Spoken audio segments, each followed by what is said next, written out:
Okay, this week I was on Radio Yorkshire on the Ross and Josh show. Basically, I was asked to be a guest on the show to share my stories about being in construction and have a chat with Ross and Josh about funny little things that happened to me whilst I'm at work. Also chat to them about my film work. Basically, the video that's coming up that I'm going to share this week is a 20-minute video showing the best bits from my time on Radio Yorkshire. Hope you enjoy the video and hopefully it entertains you. Fingers crossed. If it doesn't, then just turn it off.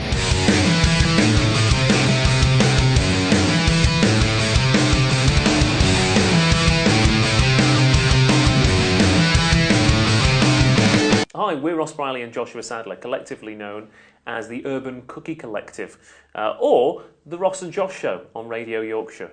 We've just done another one. We have just done another one. A show, that is. Yeah, another show. It's very enjoyable this week because we had other human beings in the studio, which is a bit of a novelty for us. We usually spend 3 hours looking into each other's faces. Isn't that right? Oh, it's lovely. So it was nice to have other people on board to talk to about things. I know, who knew? Who knew that inviting guests into a radio show to talk about things they knew about and were interested in would make for a better show? I don't know, someone should tell all the other radio presenters that that's how you do it, because quite frankly I think we're pioneers in this medium. Anyway, our two guests for tonight were Michelle Hans, who is very much deep into the construction industry, and Jake Donaldson, who is very much deep into... What's he deep into? The comedy industry. The comedy industry. He is very much deep into the comedy industry. And pub quizzes as well. And pub quizzes, obviously. And bionic eyes. Many things were covered on tonight's show. So meet Michelle and Jake, who are very much brightening up the studio from the usual nonsense that we speak. And also, I mean, you don't read the news, do you? No. The thing about Snooper's Charter this week, you not read about that? No, all I don't know who or what that is. The government. Yes. You know the government. I know what that is. You know who they are. Yeah. You know that the David.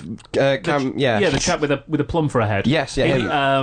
They've decided that they can basically do whatever they like. Essentially, yeah. But now they're going to bring it into law that they can store your browsing history and every website that you've been on for a certain amount of years. They can basically look into your internet history, which for you would be a terrifying vision, I feel, of videos about Gennaro Cataldo and Claude Greengrass. How to on Minecraft. Yeah, and lens cleaning instructions. Yeah, it's a weird mix of things, isn't it? But to be fair, it works for me. I'm quite interested because our YouTube account is, I'm signed into our joint YouTube. We said like we're a married couple, but it's not that far off. So, well, it is loveless, so we're not that far off. Yeah, that's true, and we don't sleep together, so I suppose it is very much like a married couple. Very much like a married couple. If I go down and look what the viewed history is sometimes what I've been viewing, but a lot of the time it's also what you've been viewing. So the last video was Peter Frampton, Baby I Love Your Way. A couple were The Wonderful World of Bill Maynard DVD. Yeah, well, Bill Maynard, who plays Claude Greengrass in Heartbeat. Why wouldn't I be watching that? The one before that is Claude Greengrass Nicks the Train. The one before that's very much the episode where Heartbeat jumped the shark. Or the train, yeah. The train, yeah. To be fair, if you jumped a shark in a train, that would be impressive. It would be. Heartbeat Behind the Scenes, part 1 of 5. Bill Maynard Heartbeat official video. Heartbeat Classic Greengrass. Heartbeat More Classic Greengrass. Look, I have trouble sleeping sometimes, alright? Sam Smith Writings on the Wall. That's worse. Yeah, but what else goes along with that? Michael Jackson Earth Song. There you go, then there's a reason, isn't there? It's because it sounds like Earth Song. It does. Yeah. Right Said Fred, I'm Too Sexy. Correct. The very best of Freddie Got Fingered. That's the film. That's starring Tom Green. Just don't Google it. Don't Google it. It's a film. It's fine. A motivational speech from Shia LaBeouf. That was what I watched that one. To be fair, Rubber Watermelon Trick. I think that's yours. What else have we got? And that's about it. Oh yeah, Bootstrap Tutorial 14 list group. What on earth is a Bootstrap tutorial? It's really boring. It's to do with designing websites. Good. So that's your The Art of Sampling. That's an hour long. Yeah. Who watches things about sampling for an hour long? To be fair, we only watched a small amount of it. And there lies the first ever joke about beat-based sampling. And there lies the first ever joke on the Ross and Josh show. Fantastic. Thank you, Gennaro. That was good. That was Gennaro Contaldo. You a fan of Gennaro Contaldo? No. I'm a massive fan of Gennaro Contaldo. Are you actually? I am, yeah. Since when? Since I met Jamie Oliver about 5 years ago, and obviously... Was he there? Yeah, he was. Oh my God. Oh my. Oh my. We've got a whole... Are you not a fan of Gennaro Contaldo? I'm not going to lie, I don't know who he is. Can he explain him, or do you have to see him? Or should I just play songs for the next 40 minutes and show videos of I think Gennaro that we Contaldo? might have to do that. I'm sorry, listeners, but this is important. I've got a whole Gennaro Contaldo soundboard here for you. So, do you have any questions for Gennaro, and I'll try and answer them. I'll get Gennaro to answer them. What's the perfect temperature to cook a pizza at? Now, I chop the onions. You see, the onions are chopped. It's very rough. I don't think he heard the He's question. not, yeah, no, I don't To be think fair, it's not his first language, though, so, like... no, that's- Any other questions? Yeah, what's the best amount of cheese to put on top of pasta? 200 grams of sausages. he's not putting cheese on sausages. He wants to put on. He doesn't really get it. Any more? One more question for Gennaro. Okay, Have you got one, Michelle? Fish or chicken? I love it. Almost wanted to kiss this fish. Fish. So gentle, full of love. Oh my God, why I'm cooking so good. I think it was the fish. Yeah, I think I it's get the fish. that. It's so good. He wants to kiss this fish. But he has had a go on a chicken before. He has had to go on a chicken. Yeah. But we haven't got that sample. I don't think I've got that sample. Basically, Michelle, Gennaro Contaldo is a chef, now becoming a sort of TV, YouTube chef, I suppose, but he was the guy that taught Jamie Oliver to cook. Oh, I know, I do know, yeah. Yeah. I do know. Yeah. Just didn't put the name. Yeah. And mine, and Jake's hero. Oh, Also. right, okay. Yeah. Okay. He is an incredible man. Right. He really is an incredible man. Just like I said, if you ever just want to watch a relaxing cooking tutorial, and when don't you? Just go on YouTube and search for some Gennaro Contaldo. He really is. He's incredible. Okay. It will enrich your life. It's going to inspire me because I'm a terrible cook. Yeah, well, Yeah. Maybe not to cook, but just to Oh, be like enthusiastic about anything Oh, you okay. like. He just. I mean, this is just Gennaro. I don't know what he's been enthusiastic about, but this is him. Some bubble. And it goes double the size. No You're idea. talking about making bread on that one. Right. Yeah. What's this one? It's so good. I need to take a picture for me. That one, he'd got little sardines that were wrapped in sort of raisins and other bits, and bay leaves and something else. I can't remember. It just sounded like he was doing an impression of Christopher Walken. Maybe he is. Maybe that's his whole thing. Maybe he's the Italian. And he Christopher thinks he's Walken. doing it really well. Maybe he does. Anyway, that was that was the Gennaro Contaldo segue on Ross and Josh. It hasn't happened for a while, to be fair. No, it hasn't. I've missed him. Before we move on, what's the meaning? Why are we here? Who knows? You tell me. What's your best story from the construction trade? I think the story that's Or been... your most popular? Yeah, the most popular one on Facebook. I was having a really bad week at work. But you're not allowed to show that. You're not allowed to show No, any emotion. stern face. Mm-hmm. Yeah, no tears, don't cry. No. Yeah, really bad week at work, and I was left on my own on a site with some guys. Guys were screaming at me all morning, needed this, needing that. And I was sat in the office, and the door opened. This gentleman walked in, and instantly I could see his dislike and the fact that I was a female. And yeah, quite irritated he was. And he just said to me, he said, I'd like to speak to the manager, please. I said, it's me for the time being. And completely disregarding it. It was like, no, I would like to speak to the manager. Like, how could you be the manager? So I was like, so I just had enough. So I just cracked. So I said, okay, sure, no problem. 1 second. I said, you can phone him if you like. He was like, yeah, I'd love to. I was like, right, okay. So I said, this is the number, and then read out the number. And yeah, like 2 seconds later, he picks up the phone, he dials the number, and then my phone rings on the desk. And I picked it up and just went, hello, manager speaking. And just stared. That's all I had to do. I just stared right into the eyes, and I was like, and he just looked, and the shock on his face was, I'd just done enough, that was it. So the phone went slowly into the pocket, and he turned around and left. And it was kind of like I wanted that, like thug life music to and just like swagger. Damn feels good to be a gangster. Yeah, like they dropped the microphone kind of. Yeah. You should have done that with the phone, but then unfortunately it was your phone. Yes. So, I broke it. But he came back. So obviously he'd been off and... Were you dancing at this point?